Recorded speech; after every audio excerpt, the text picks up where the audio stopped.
qué bueno que no me acuerdo con nostalgia de esos momentos, porque creo que si lo recordase bien, no pararía de llorar nunca. Yo creo que el mundo nunca aprende la lección.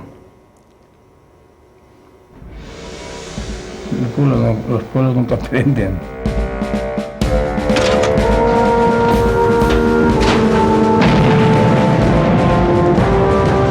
En julio del año 1936, una parte del ejército se sublevó contra el gobierno de la República.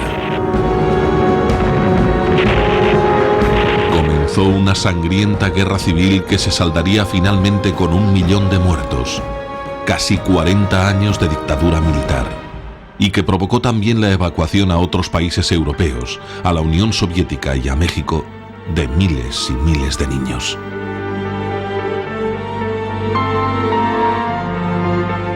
Marcharon solos, sin sus familias, pensando que sería solo cuestión de unos pocos meses, mientras terminaba la guerra. Pero la realidad fue que muchos no regresarían jamás a sus hogares. De volver a España siempre estaba segura que tarde o temprano iba a volver. Este momento en mi vida es buenísimo. Me encuentro hoy día como que no hubiese ido para otro país. El destino de más de 35.000 niños quedó marcado por la brutal guerra civil.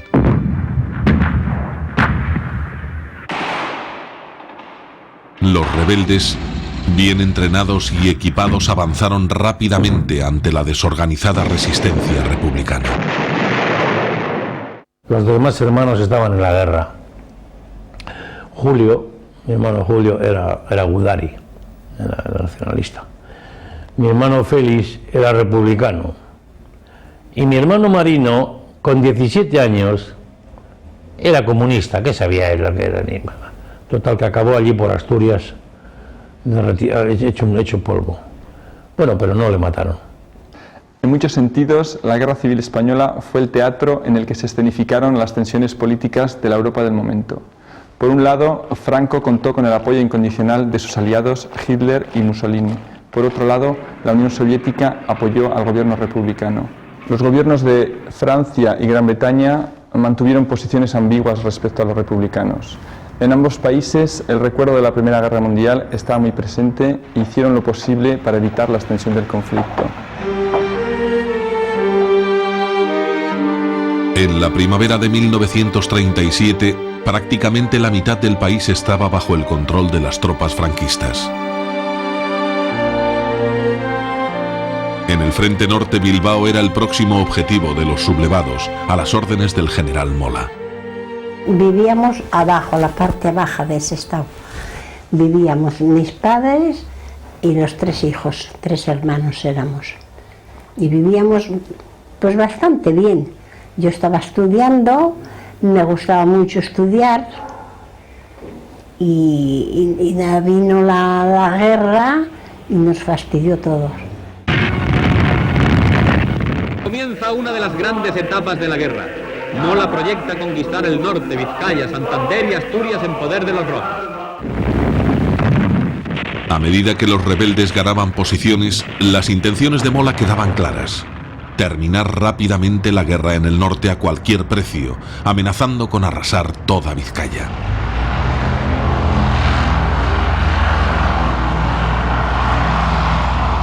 Contaba para ello con un centenar de aviones de combate, técnicos y pilotos que Hitler había enviado en apoyo de Franco, la Legión Cóndor. Lo primero que nos enteramos de que habían bombardeado Guernica, no solamente que la habían bombardeado, sino que la habían destrozado. Y yo creo que fue entonces cuando mi madre pensó que había que salvarnos de esas bombas. Y fue cuando decidió salvar a sus hijos de las bombas. Claro que ella no pensaba que eso sería para mucho tiempo, porque estoy segura que si todos nuestros padres que mandaron a sus hijos a Rusia, si lo llegan a saber, no mandan a ninguno.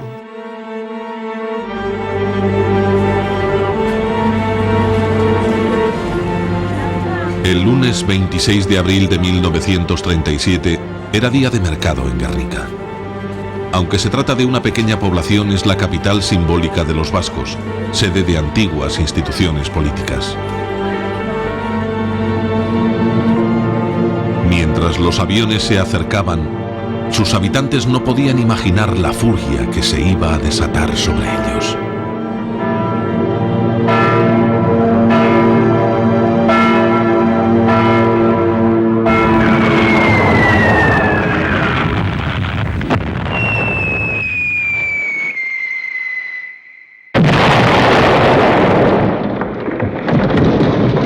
Decenas de personas murieron directamente bajo las bombas. Muchos más como consecuencia de los incendios que se desataron. Los acontecimientos de aquel día quedaron grabados para siempre en la memoria de la humanidad, gracias al famoso cuadro de Pablo Picasso, Guernica. Los bombardeos aéreos sobre las ciudades que seguían leales a la República fueron ya habituales a partir de entonces. Nunca, hasta la Guerra Civil Española, se había utilizado la aviación de forma masiva y por primera vez su objetivo eran los civiles, buscando aterrorizar al conjunto de la población y desmovilizar a los que se encontraban en el frente. ¿Por qué? Porque tú tienes a tu gente en el frente luchando, pero ¿qué garantías tiene de supervivencia? Se sabe que los suyos, que supuestamente deberían estar resguardados, están muriendo peor que tú. Te vuelves inconforme y te vuelves contrario a cualquier sistema. El caos, el miedo, la miseria y la muerte se adueñaron del país y no había escapatoria. Mi padre, que ya era mayor, tendría 50 y tantos años, se encargó de llevarnos a mi hermana Anita y a mí a Inglaterra, y a mi hermana María Luz y a mi hermano Ángel los llevó a Francia. Y estaba mi abuela y mi madre en casa. Y un buen día mi padre cogió el paraguas con un par de petates de hechos de lona y a mi hermana Anita le puso Ana Urbina y a mí me puso Jesús Urbina. Nosotros vivíamos todos en un pueblo, La Reineta, que estaba cerca de la mina donde trabajaban mi padre y mi abuelo y mi tío. Había allí 3 pueblos, o sea, había Barrio Nuevo, La Reineta y La Arboleda. Yo vivía aquí en los montes de La Arboleda y tenía pues alrededor de 7 años y yo me recuerdo bien, porque eso no se me borra, se me quedó grabado para toda la vida, el combate aéreo que tuvo lugar aquí abajo, entre los bombardeos germanos que vinieron a bombardear y los cazas republicanos que les contraatacaron.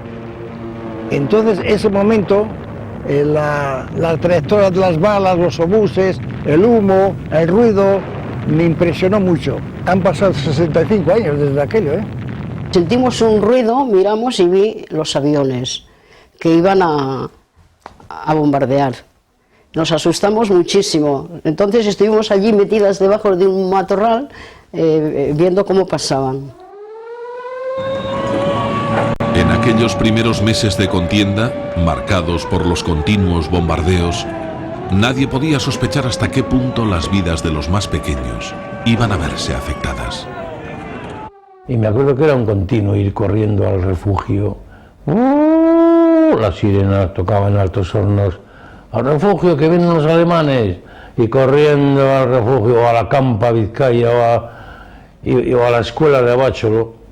Llegábamos allí despavoridos, de miedo, de hambre, de frío, de todo. Luego cada vez eran ya más seguidas los toques de sirena, cada vez venían más los aviones aquí y debajo. Ahí cayeron unas bombas, tiraron una casa y ya la gente ya teníamos miedo a las bombas y a la guerra. Mi madre nos mandó a nosotras a Inglaterra, mi hermana y a mí, y se quedó con mi hermano, que era el pequeño. Ahí le tengo la foto de mi hermano. Y luego tuvo que ir ella, se marchó ella con él para Francia y de allí lo mandó a él a Bélgica. Nosotros vivíamos en Barcelona, al pie de Montjuïc, y pues cada vez que sonaba la alarma teníamos que correr al refugio. El refugio eran los túneles del metro, en donde pues cuando caían bombas nada más se cernía aquello, se sacudía y caía un poco de tierrita y eso. Yo soy de Madrid, así como mis otros 4 hermanos que vinimos juntos a México cuando la guerra. Y había una montañita ahí y nos subíamos ahí a ver cómo pasaban los bombarderos. Y empezamos a contarlos, porque venían de grupos de 3 en 3. Entonces contábamos a veces 30, 20, pero siempre eran múltiplos de 3, ¿no? Llegaban y se iban para la ciudad de Madrid, entraban a Madrid, descargaban, veíamos cómo descargaban las bombas, y para nosotros, al fin y al cabo, era un entretenimiento eso. Llegó el mes de mayo, y mi padre me viene un día allí a mi hermana y a mí y dice, bueno, hijos, aquí está visto que estos bombarderos cualquier día los van a dar, y yo no quiero tener tanta zozobra, y os voy a llevar, vais a ir a Inglaterra. Claro, yo era un crío animado, Inglaterra, joder, para mí era una fiesta aquello. Y estando en el barrio, me tropecé con Laurita, que era la hija de un calafate de Portugalete, Astondoa. Y ella no sé si sabía de su padre, que le había contado que había sido navegante. Y dice, ¿Inglaterra vais a ir? Joder, Inglaterra es el país de la mantequilla. Hay mantequilla, joder, un hambre, joder, mantequilla, yo veía mantequilla por todos lados. A Inglaterra, que hay mantequilla. Los planes para evacuar a los niños lejos del conflicto se habían puesto en marcha. Desde Bilbao el gobierno vasco organizó toda una serie de expediciones infantiles por mar, rompiendo el bloqueo naval con ayuda de las armadas francesa y británica para trasladar a Francia, Bélgica, Gran Bretaña y la Unión Soviética a unos 32.000 niños, aproximadamente el 20% de los que se encontraban en la zona asediada. Bueno, yo me acuerdo cuando mi madre nos dijo, o sea, estaban haciendo una lista, escribiendo una lista, quién quería ir para a dónde, o sea, unos a Inglaterra, otros a Bélgica, otros a Francia, otros a Rusia. De Rusia se hablaba mucho porque cuando aquello, pues los rusos era el único país que ayudaba a la República. Mandó mucho armamento, mucho víveres. Mi madre se fue a Valencia con mis hermanos mayores, con los 4, y a los niños los colocó en una casa de unos aldeanos en Poliñar del Júcar, cerca de Valencia, y a mis 2 hermanas en otra casita igual, de gente campesina pero muy buena, y las colocó en Villarreal. Entonces nos fuimos con mi madre, los 2 hermanos, que éramos los 2 varones, nos fuimos con mi madre a Valencia. Ella también era empleada municipal de la tabacalera, y entonces en Valencia le dieron trabajo a la tabacalera de Valencia, porque era nacional, ¿no? Y con eso, más o menos, sobrellevamos la cosa. Pero también resulta que en Valencia nos cabían bombas por todos los lados, y mi madre nos tenía que dejar solos porque tenía que ir a trabajar. El gobierno republicano también organizó evacuaciones infantiles desde Levante y Cataluña. Una de las más numerosas con destino a México, cuyo gobierno, presidido por Lázaro Cárdenas, ofreció rápidamente refugio a los pequeños. Cárdenas desde el principio aprobó el plan presentado por el Comité Mexicano de Ayuda a los Niños del Pueblo Español, presidido por su esposa, y encomendó al embajador español en México, Ramón de Negri, el iniciar las negociaciones con el gobierno republicano para llevar a cabo este envío de niños. Mi madre vio en el periódico que se ofrecía la posibilidad de venirse a México, había otros anuncios para Rusia y para otras partes. Y mi madre dijo, bueno, pues en México es mejor México porque allí hablan el español. Que se ve que se llegó la fecha de la partida para recoger a los niños de Barcelona. A nosotros nos concentraron en el Hotel Regina de Barcelona. Y no sé cuánto tiempo estuvimos ahí, quizá 2 días, quizá 3, yo no recuerdo exactamente. Nos traían retrasando el viaje, que va a salir mañana, dentro de 15 días, porque están bombardeando la región de Barcelona, no podemos salir por Portbou, detalle de este. Y un día dijeron, todos al tren y vámonos, nos vinieron para acá. Yo ya me acuerdo en una estación muy grande, yo todo lo veía grande, tenía, te digo, ya entonces 5 años, vi a mis hermanos en un vagón metidos. Entonces mamá se estaba despidiendo de ellos. Llevaba a mi hermana la pequeñita en brazos y a mí me llevaba de la mano. Mi madre me subió a mí para despedirme. Empezó a moverse el tren. Y mi madre le decía a mi hermano que me bajase por la ventanilla. Y mi hermano me sujetaba del vientre y dijo que no, que yo me iba para México con ellos. En la estación mi padre se quebró. Mi padre perdió la serenidad. Y cuando arrancaba el tren, recuerdo que decía, que no se vayan mis hijos. Se arrepintió de habernos metido en la aventura. Pero ya estábamos rumbo al destierro, al exilio permanente. Las fuerzas rebeldes hicieron rápidos avances en los territorios que quedaban en manos republicanas. En Bilbao, bajo los efectos de los bombardeos casi diarios, se desató el pánico y se aceleró el ritmo de las evacuaciones. Y Lea Manning era una inglesa muy humanitaria. Total, que gracias a ella se pudo concertar el día, la hora y tal, el barco y el sitio.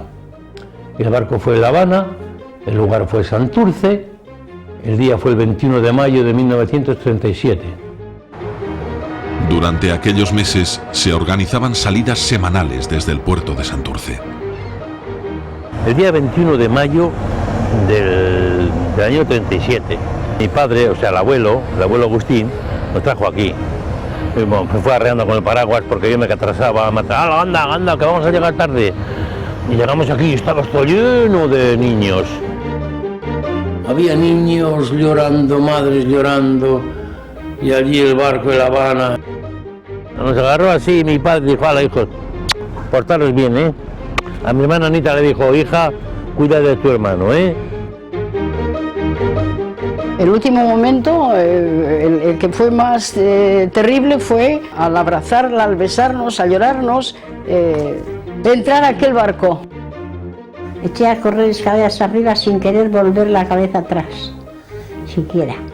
Mi hermana llorando, también subimos allí las dos, nos perdimos en el barco. Los gobiernos, los niños, sus padres, todos creían que la separación sería por unos pocos meses. Pero la realidad, siempre imprevista, fue que iniciaban un cambio decisivo. Las circunstancias políticas y las guerras iban a cambiar radicalmente sus vidas. Durante la Guerra Civil Española se realizó la primera evacuación organizada y masiva de niños de la historia contemporánea. Entre 1937 y 38, más de 22.000 niños fueron enviados a Francia, unos 4.000 a Gran Bretaña, más de 3.000 a Bélgica, otros tantos a la Unión Soviética, casi 500 a México.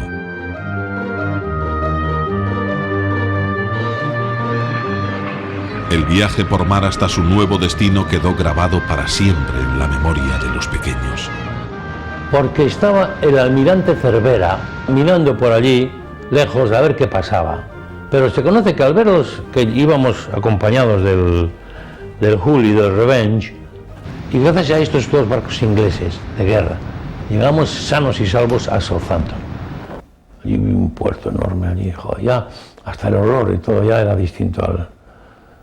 Me olía todo como a sanitizado, yo no sé, olía distinto incluso Inglaterra. Íbamos muchísima gente, porque íbamos no solo los que íbamos para Rusia, sino en ese barco iban todos los que iban a Francia. Creo que éramos unos 3000 y pico o más montaron, porque como era hasta Burdeos, no sé si son 8 horas o menos. El Habana se llamaba, un barco majísimo.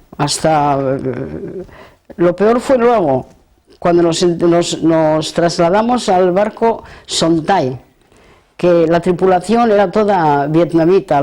Y algunos de La Habana se quedaron en Francia, porque teníamos aquí unos cartelitos que ponía Rusia y otros Francia, no sé, Bélgica.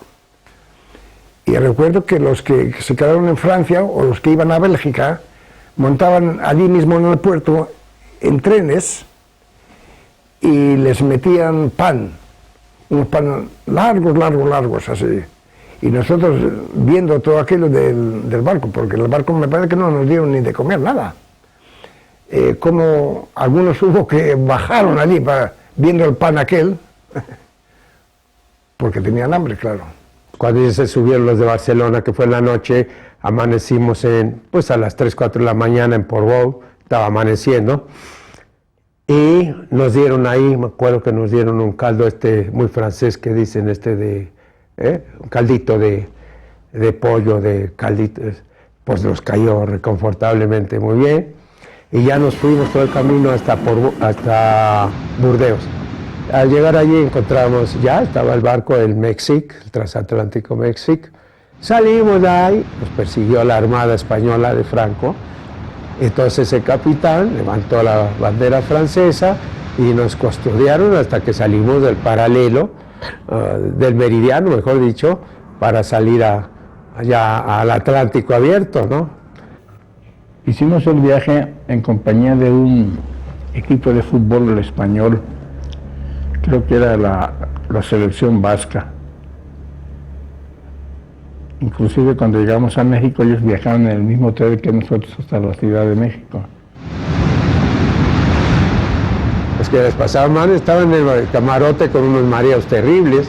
Mi hermano entró al barco el primer día, no salió hasta el último, mareado. No salió de vomitar, yo no lo vi en 14 días que duró la travesía.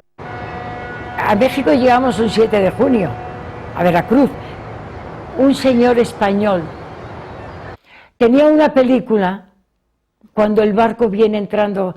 Había ido él a Veracruz a recibir a la selección vasca que venía con nosotros de aquella época, Lángara y todos ellos. La gente sabe de lo que hablo, ¿no?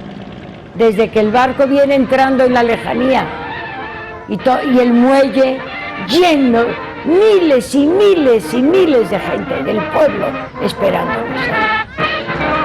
Llegamos a Veracruz, el muelle estaba tan lleno que la gente caía al mar.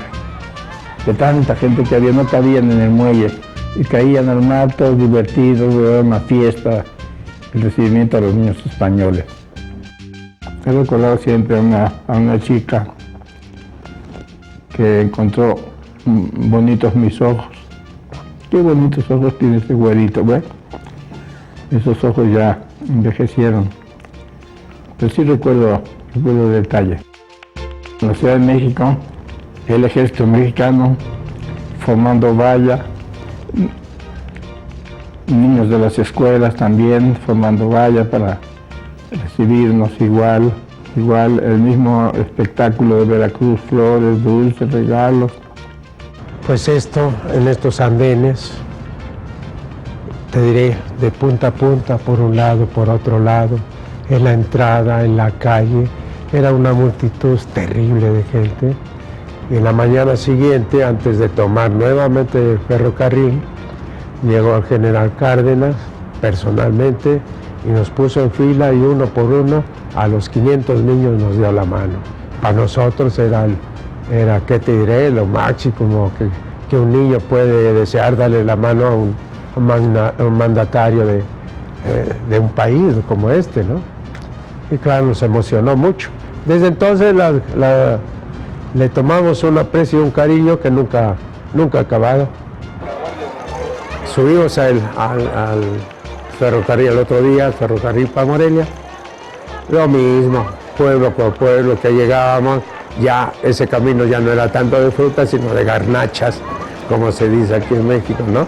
Las señoras nos ponían sus jícaras de tacos y de quesadillas y de quesos y de cosas así para comer. La ciudad de Morelia, en Michoacán, iba a ser su nuevo hogar durante los años siguientes.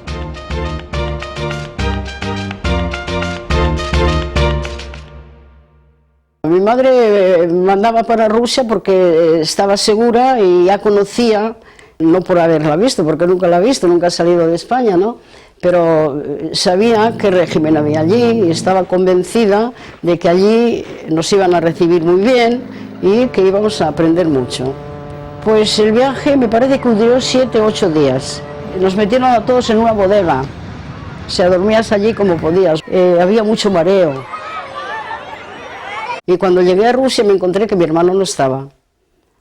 Y luego me he enterado solamente cuando he vuelto de que él estaba en Bélgica y fue recogido por una familia. Lo que nos impresionó mucho y que nunca se podrá olvidar es el encuentro que nos hicieron. Porque a mí me parece que allí veíamos como que salió, solo veías a gente, o sea, como que salió todo San Petersburgo. Entonces se llamaba Leningrado. Nos recibieron con música, con orquesta, con banderas, con el puño en alto. Eso nunca lo podremos olvidar. Entonces luego nos llevaron a un hotel, nos ducharon, nos dieron de comer. Y después allí lo que nos impresionó también es las noches blancas, porque llegamos en junio, el 13 de junio, y nos extrañaba que ¿cuándo es aquí de noche? Porque no anochecía. Y nos metieron a un local donde había duchas. Esos detalles sí que me recuerdo bien. Nos desnudaron. Yo quiero señalar que en mi pueblo, nuestra madre nos bañaba en una palancana. Eso. No teníamos ducha ni nada. Y esta era la primera vez que me metía yo en una ducha. Y se me metió el jabón en los ojos, luego el agua que era calientísima. Yo nunca había duchado en la vida con agua caliente. Me ahogaba casi.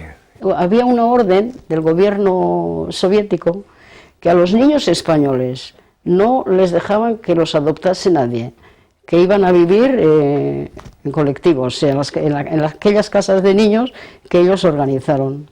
En cada estación, desde Leningrado a Odessa, sabía, ¿no?, que el tren venían los niños de los republicanos, los llamaban, los héroes de España.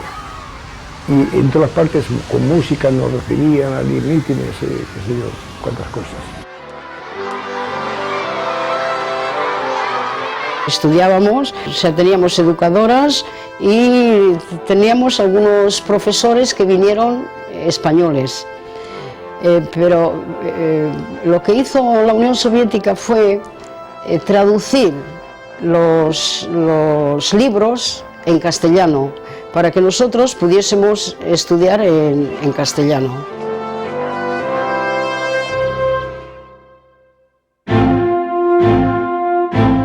La postura del gobierno británico ante la propuesta de acoger a los niños evacuados fue bien diferente. En un principio se negó a recibir a los pequeños, ante el temor de que pudiera interpretarse como un gesto de apoyo a los republicanos. Pero la noticia del bombardeo de Guernica provocó una fuerte reacción de la opinión pública que forzó a cambiar la postura del gobierno.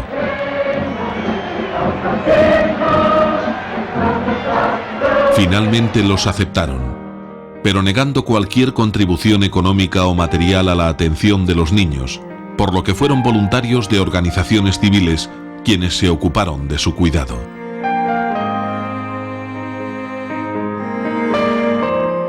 Para alojar a los pequeños, el Comité de Ayuda organizó un inmenso campamento al aire libre en el sur de Inglaterra, abastecido con materiales y alimentos recogidos por todo el país. Era un campamento grandísimo, todo de tiendas de campaña muy grandes. Teníamos a las 7 de la mañana ya teníamos la música. Todavía estoy oyendo aquella música. Y abrir puertas y ventanas, decían. Fíjate qué puertas y ventanas en tiendas de campaña. Nos llevaban allí bandejas de pan. Bueno, había algunos como mandriles que le robaban el pan al camarero que iba con abajo. Y luego en los vallados venían los ingleses, muy pulcros, muy majos, los chavalitos ingleses, con su gorrito del colegio y tal. Nosotros les quitábamos la gorra, les robábamos lo que podíamos. Casi todos los días salían un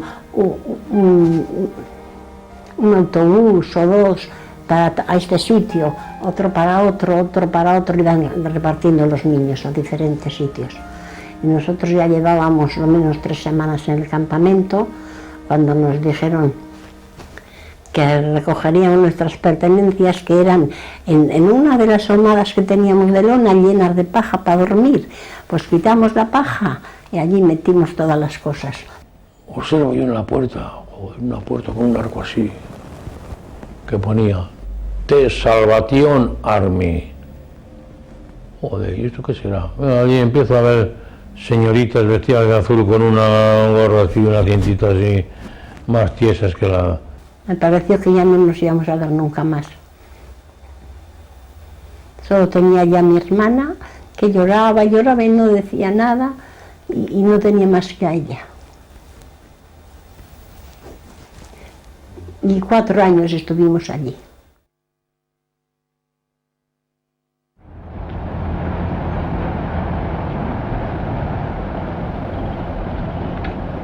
Cuando nos llevaron a nuestro plantel, nos asignaron nuestra cama, pues ahora que tocan a apagar la luz, esa primera noche, yo creo que nadie durmió, todo el mundo a llorar.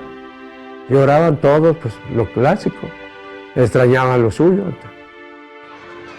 Todo era nuevo, todo era sorprendente, la forma de hablar de los niños mexicanos, las costumbres idiomáticas, el chile, no lo soportábamos. Y al final pues muchos se acostumbraban, casi todos, pero yo no me acostumbré nunca al picante. En las mañanas empezaban las actividades con el toque de Diana de la banda de guerra. La banda tocaba de todo, el rancho, ¿no? Ta ta ta ta ta ta ta ta ta ta ta ta, a comer, soldaditos del cuartel. Entrábamos a desayunar, salíamos, teníamos un recreo de media hora y entrábamos a las aulas, que eran mixtas, ¿no? Yo estuve 2 años en la banda de guerra. Aunque te tenías que levantar quizá 15 minutos o 20 antes, pues daba gusto, ¿no? Fastidiar a los demás, ¿no? Impunemente. Y a las 4 nos formábamos para ir a la escuela de abajo, a los talleres. Ahí teníamos talleres de carpintería, de zapatería, de mecánica, herrería, imprenta, que yo pertenecía a la imprenta, aprendí el oficio y sigo viviendo del oficio. Yo estaba en kinder, porque con ese grupito de pequeños se formó un kinder. A todos los pequeños siempre nos tenían aparte. Yo siempre estaba buscando a mis hermanas. No sé por qué causa yo no estaba en mi casa. Yo no sabía la causa, ¿no? No, yo no soy huérfana. Yo tengo a mi papá y a mi mamá en España y tengo una hermanita que se llama Nines. Y así toda la vida como una perruchilla, una perrita ahí defendiendo a sus cachorros. Yo defendía a mi madre, a mi padre, mi tierra. Poco a poco se va adaptando la situación, somos adaptables a todo, ¿no? Nosotros estábamos hospedados en 2 viejos edificios confiscados al clero, que estaban cercanas a no cercanas, sino anexas a sendos templos, a sendas iglesias. Nosotros cantábamos estas canciones revolucionarias, decíamos muy malas palabras como españoles. Todos los curas que nos oían desde sus templos, pues para ellos era irreverente todas estas cosas. y como que nos quisieron dar alguna muestra de respeto que merecían ellos. Y hubo un momento en que los niños, unos sabiendo lo que hacían, otros no sabiendo lo que hacíamos, destruimos los vitrales de las ventanas, destruimos imágenes. Esto produjo una situación muy grave en contra de nuestra seguridad personal, porque tuvimos que ser protegidos por el ejército. Lógicamente, la inserción de estos niños en un contexto extremadamente conservador como era la sociedad moreliana, pues dio lugar a toda una serie de conflictos, apedreamiento de iglesias, en fin, muertes accidentales, etcétera, que provocaron pues una reacción de rechazo por parte de los sectores más conservadores de la sociedad moreliana, encabezados por la Iglesia, y que fue aprovechado por la prensa conservadora para reactivar esta campaña en contra de la política cardenista hacia los refugiados españoles. Los pequeños, que ya entonces eran conocidos como niños de Morelia, no podían comprender la complejidad del mundo en que vivían. Lo cierto es que Morelia y México eran ahora su nuevo hogar.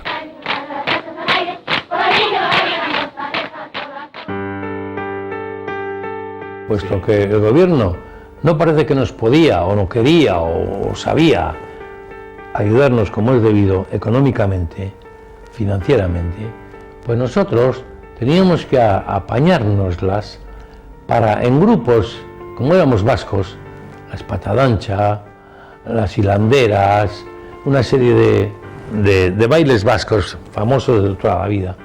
Y aquello, como era una cosa nueva, a los ingleses les gustaba. Pero también, como les gustaba la cosa de Yes Very Well Fandango, pues había que disfrazarse de gitano y bailar un poco de tal, ya les gustaba todo. Era buena gente, la verdad es que apreciaban nuestro eso. Viene uno corriendo. Ha caído Bilbao, lo han cogido los franquistas. Me cago en la leche. Era junio. Mayo, junio, sí, ya te digo, unos días después. Me cago en unos lloros allí.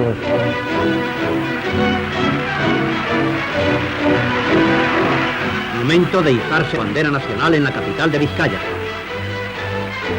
Las tropas de Franco han cogido Bilbao. Entonces todos los niños empezaron a llorar. Hay mi padre, hay mi madre, y es mentira, le decían al locutor, es mentira, Franco no puede entrar en Bilbao. Y todos los chiquillos corriendo para atrás y para adelante. Vino mucha guardia, policía inglesa y todo, porque todos a escapar por allí. Se acude en ayuda de la población hambrienta. En cada salón teníamos un mapa de España y cómo estaban las banderitas de los avances de unos y otros ejércitos. ¡Cartas de España! Cartas de España y todos corríamos a la puerta. Yo corría porque corrían todos. Yo no sé ni lo que era una carta ni lo que era nada. Y un día mi hermana me dijo, mira, Amparito, te mandó mamá una carta. Y ahí me hablaba que me portase bien, que hiciese mucho caso a mi hermana, que pensaba mucho en nosotros, que pronto nos íbamos a reunir. Las noticias no cayeran buenas, pues estamos viendo cuando pues se perdió ya todo, cuando ya el mapa se cerró de plano, Franco se apoderó, tomó las bases de la Western Union o de Correos Españoles. Se cortó la comunicación entre México y España con la correspondencia.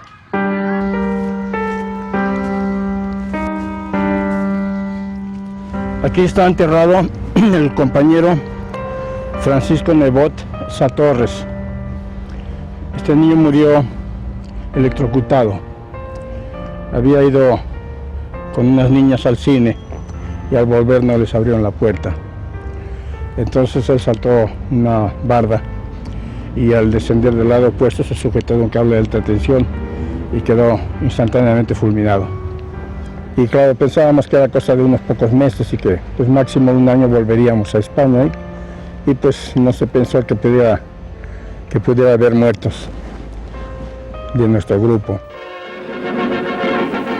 Por fin, después de 3 años de contienda, la guerra iba a terminar. 28 de marzo. Desde el amanecer hay un movimiento inusitado en las posiciones inmediatas a la capital. Las fuerzas tienen orden de prepararse. Algo hay en el ambiente hace mucho tiempo esperado. La liberación de Madrid. La guerra había terminado. Pero la victoria de Franco suponía cerrar la puerta del regreso a casa para los niños acogidos en la Unión Soviética y México. Cuando se pierde la guerra en España, la única perspectiva que teníamos era la de volver a los brazos amorosos de Franco, a sufrir todo tipo de vejaciones y de imposiciones arbitrarias, que consistían en arrodillarte ante el vencedor, ¿no?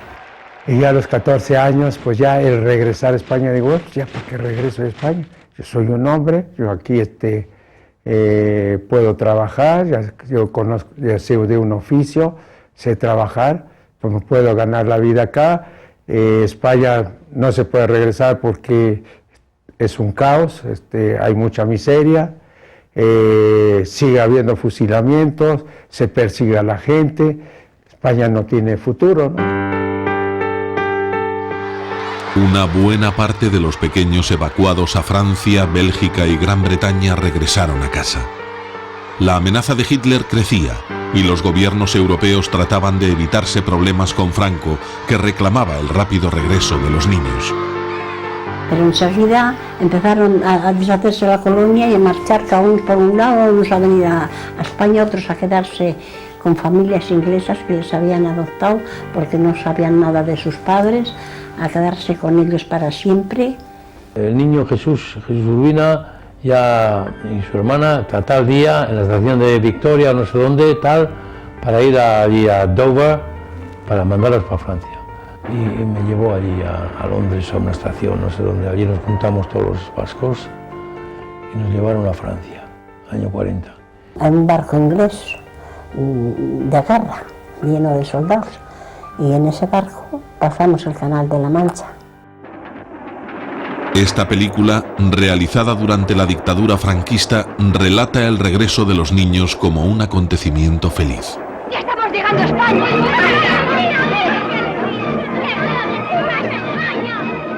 Pero para España, fíjese, en un camión. ¿Y en qué condiciones? Que no se podía casi ni andar por las carreteras y con lo puesto, y en muy malas condiciones, muy malas. Y ya por fin, al llegar a Burdeos, allí nos cogieron los alemanes.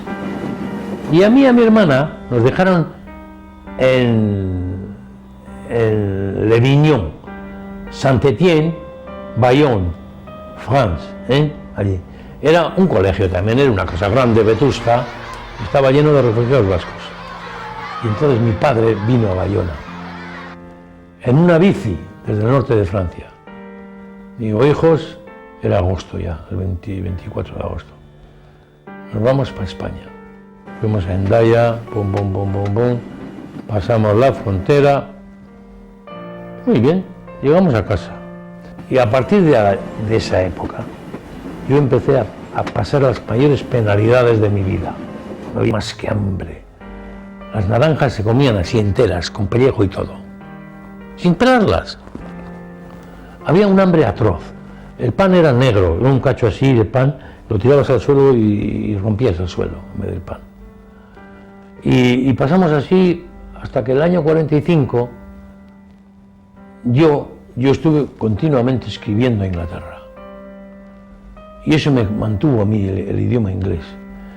Y yo escribía a Mrs. Wyndham, incluso le decía, Mrs. Wyndham, Mom Swindle, llamaba, Mom, I want to go back to England, I can't stay here any longer. I'm starving, this is no good. No. Llegamos a Bilbao, no estaba ni mi padre, ni mi madre, ni nadie aquí. Nosotros queríamos que ya nos íbamos a reunir todos, íbamos a estar todos bien, que ya había terminado la guerra, pues ya había terminado, ¿no? Pero qué va, estaba la gente desperdigada, los hijos por un lado, los padres por otro, no acabamos de reunirnos nunca, no solo nosotros, muchos niños. Las familias de muchos de aquellos niños simplemente ya no existían. Otros tenían a sus padres en prisión o en campos de refugiados en Francia.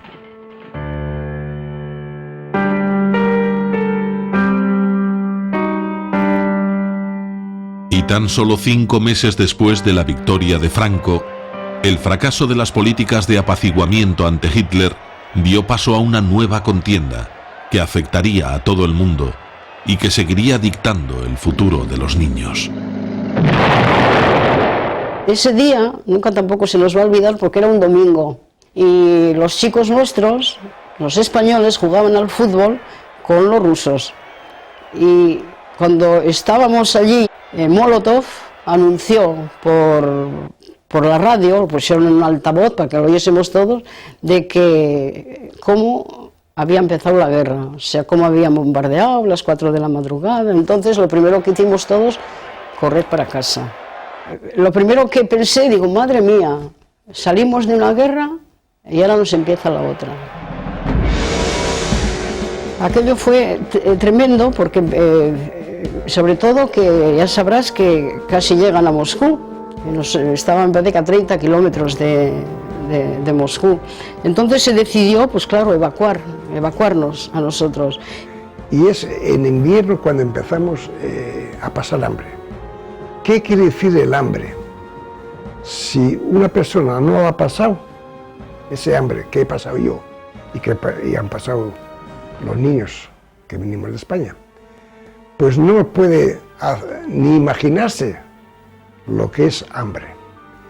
Lo primero, que hace un frío de 30 grados, bajo cero. Está cubierto todo de nieve. Si quisieras comer hojas de los árboles, no, porque no hay hojas. Allí los árboles se despiden de sus hojas, por lo tanto, ni hojas. Hierba tampoco no se puede comer, porque está todo cubierto de nieve. Entonces no hay nada de comer. En Leningrado había muchos españoles, fueron los que peor lo pasaron, porque no a todos pudieron evacuar. Evacuaron solo a los más pequeños y los demás se quedaron en la blocada. La Guerra Civil Española había sido un campo de entrenamiento para las nuevas tácticas de guerra que Hitler empleó después en toda Europa. Y aunque esta vez perdió, en 1945, terminada la Guerra Mundial, quedaban aún varios miles de niños viviendo en el extranjero, convencidos de que la derrota del Eje arrastraría consigo al régimen de Franco. Franco es un fascista, aliado de Hitler, sí, pensamos entre nosotros de que ya pronto regresaríamos a España porque Franco iba a caer. Como resultado de la guerra nació un nuevo orden mundial. La Unión Soviética, Gran Bretaña y los Estados Unidos habían sido aliados frente al Eje, pero tras la contienda se levantó un telón de acero para dividir el continente europeo. En este nuevo escenario, la España de Franco se presentaba como aliada de Occidente ante la amenaza comunista. A nadie interesó quitar a Franco del poder. Mi padre pues iba y era muy aficionado a la radio Pirenaica. Todavía me acuerdo el ruido que hacía la radio y para cogerla, los impedimentos que ponían los franquistas para que no se oyera. Una noche vinieron dos falangistas a mi casa. Mi padre ya había estado 2 años en la cárcel. Entraron y se lo llevaron otra vez a la cárcel. Mi madre asustada, mis hermanos. Miedo teníamos todos, un miedo de asco a Franco. Porque por lo menos cuando la guerra, nada más teníamos miedo a las bombas y a esas cosas y no había mucho que comer, pero podíamos vivir de otra manera, más libres, de hablar y todo, y sentirnos más libres. Pero luego con Franco era un terror el que había y un miedo porque un mismo vecino te denunciaba por cogerse lo tuyo y qué sé yo, por envidias y por cosas así. España y la Unión Soviética no mantenían relaciones diplomáticas de ningún tipo, de manera que los niños que permanecían allí no tuvieron otra alternativa que quedarse. Pero yo sí que era consciente de que tenía que estudiar y hacerme con una carrera. Muchos de estos niños recibieron educación superior. La Unión Soviética se preocupó de formarlos al más alto nivel, en las disciplinas con más futuro de la época, pensando que cuando regresaran a España pudieran ocupar cargos de relevancia en sus respectivas profesiones. pero su mayor anhelo seguía siendo regresar. Todos nosotros, desde el primer día que llegamos a Rusia, bueno, a la Unión Soviética, desde el primer día siempre hemos vivido con la ilusión de volver, siempre. Pero la nueva España de Franco era muy diferente de la que ellos habían dejado atrás. Se celebra en Madrid el desfile conmemorativo de la gloriosa efemérides. Llega el generalísimo Franco a la avenida de su nombre, rodeado por su escolta. Tras la muerte de Stalin en el 53 y con ayuda de la Cruz Roja, se hicieron planes para volver. A mí sí que me propusieron que volviese, pero ¿a dónde? Dice, ¿dónde voy? Yo no tengo dónde ir, no tengo ni señas, no tengo ni... Porque yo nunca he tenido, durante todo el tiempo, no he tenido ninguna noticia de mi familia. Un grupo que volvió en el año 56 y 57, fuimos a despedirles, todos salían alegres, contentos, ¿no? Fueron a Odessa, o sea, de Moscú a Odessa, y de Odessa ya a Valencia. Algunos de los que regresaron fueron expulsados de nuevo por cuestiones políticas. Otros no encontraron la acogida que esperaban de sus familias. Sus títulos académicos y profesionales no fueron reconocidos por las autoridades españolas. Los que finalmente se quedaron tuvieron que aceptar condiciones penosas.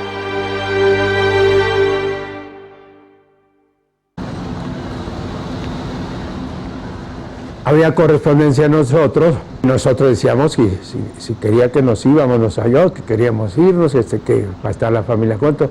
Y mi madre lo primero que nos decía y nos repetía, y mis hermanos igual, no se vengan aquí por nada en el mundo, porque lo que estamos pasando, sé que no tienen sus padres, sé que les carecen de muchas cosas, pero aquí no tenemos ni para comer nosotros. Si vienen ustedes es un problema más.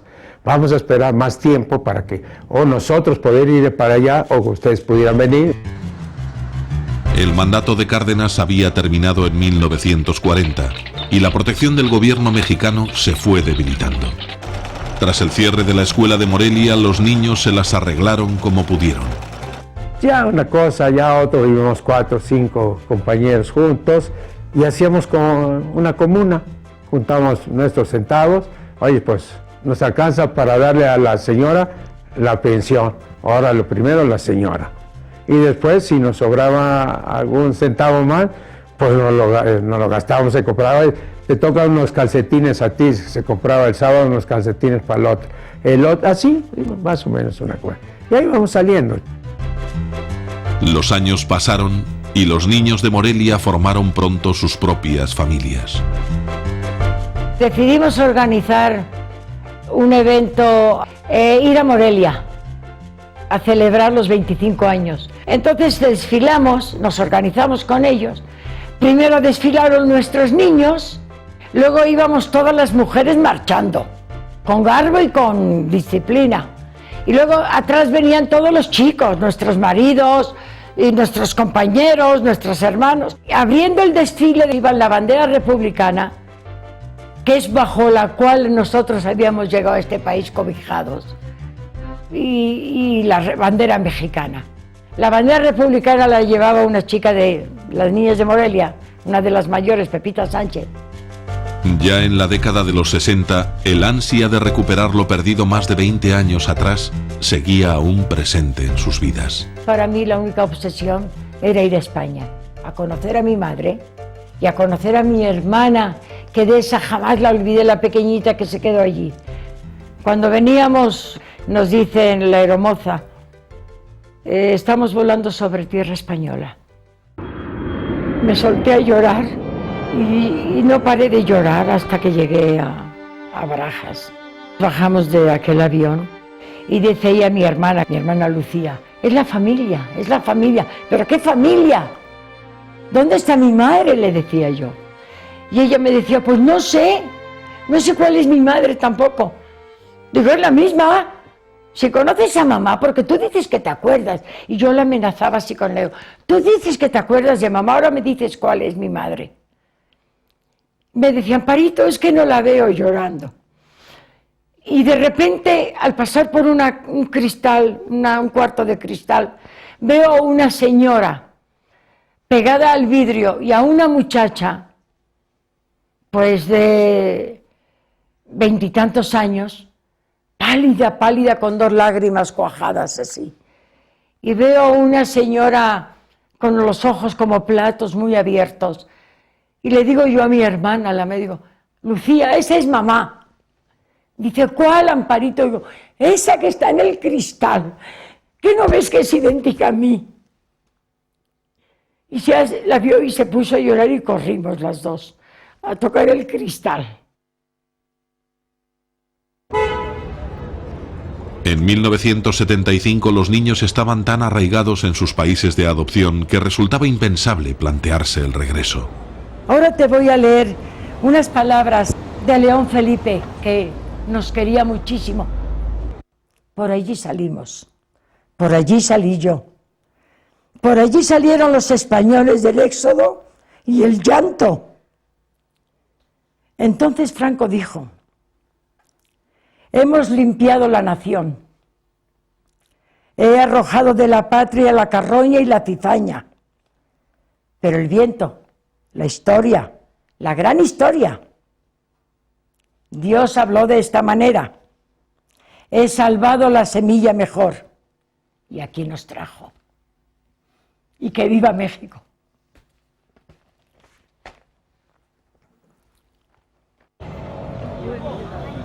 Y todavía 15 años después, nuevos acontecimientos iban a cruzarse en el destino de los que quedaban en la Unión Soviética. De la noche a la mañana nos encontramos que todos somos pobres. Escaseaban los productos, desapareció todos los comercios.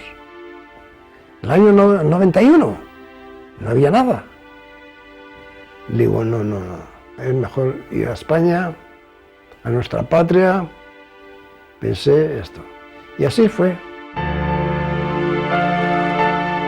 En 1992, Juanita, Andrés y otros muchos se trasladaron de nuevo con sus familias para iniciar casi de cero una nueva etapa en la que poder vivir con dignidad.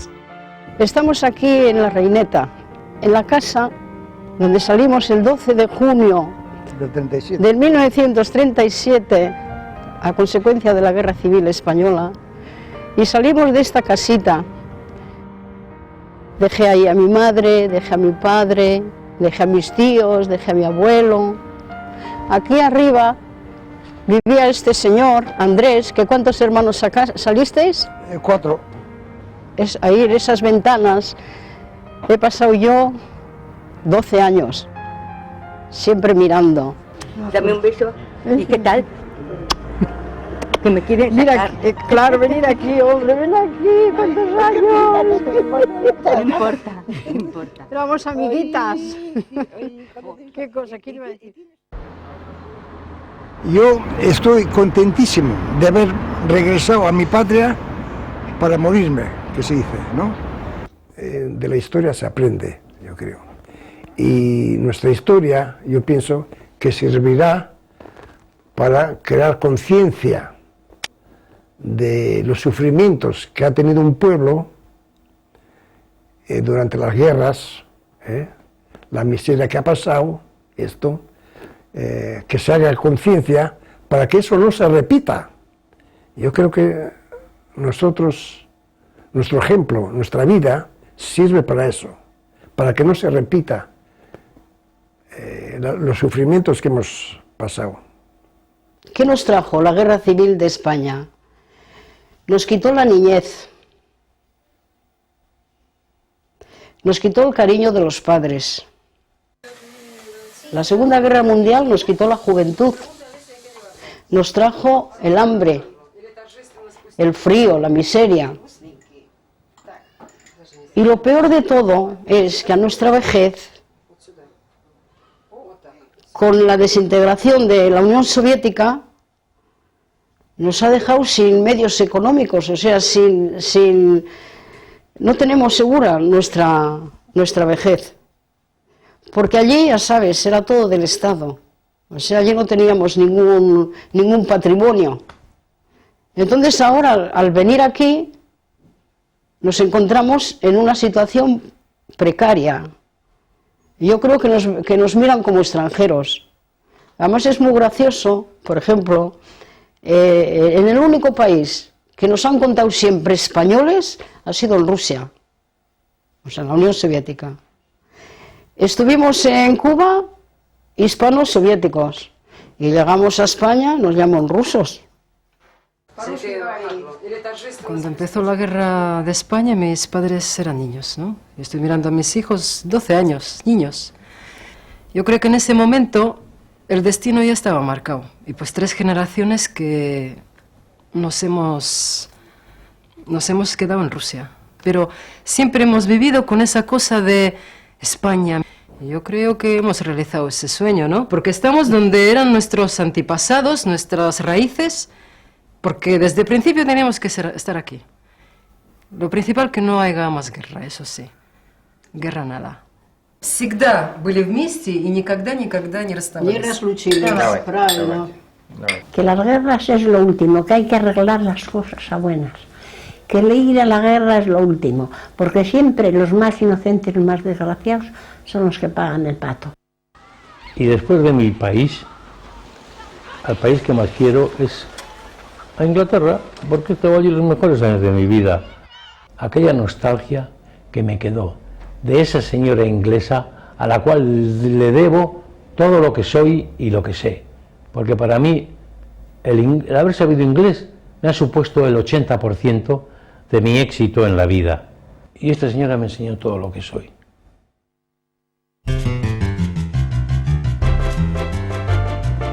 Los niños de Morelia, después de toda una vida, saben que su hogar está en México. Y en el año 74, por gusto, sin necesidad de nada, ni convenir a mis intereses ni nada, más que por gusto y amor y agradecimiento a México, que lo adoro, adquirí la nacionalidad mexicana.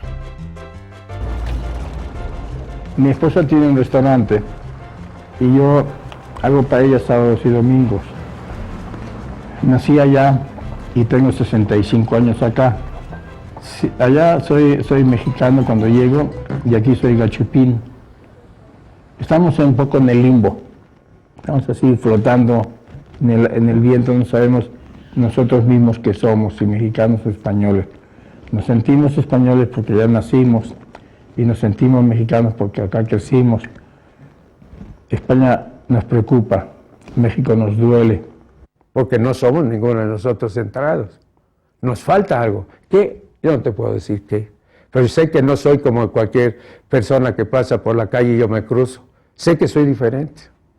Hay quien dice que no está traumatizado, pero se sienten fuertes o quieren sentirse fuertes. Pero yo creo que todos en una medida o en otra hemos vivido traumatizados desde la experiencia de la separación. Esto es por lo que ojalá el mundo tomara un poco conciencia que no es el matar gente, ¿no?, sino lo que destruye la guerra. Destruye gente, pero destruye algo más, el espíritu del hombre y sobre todo de la infancia. Los niños de Morelia han mantenido siempre estrechos lazos afectivos y, como si de hermanos se tratara, forman una peculiar familia. Es lo único que conozco como familia. Yo he ido a España y he conocido a mi madre, a mi padre, a las hermanas de allí, pero realmente es otro cariño ya.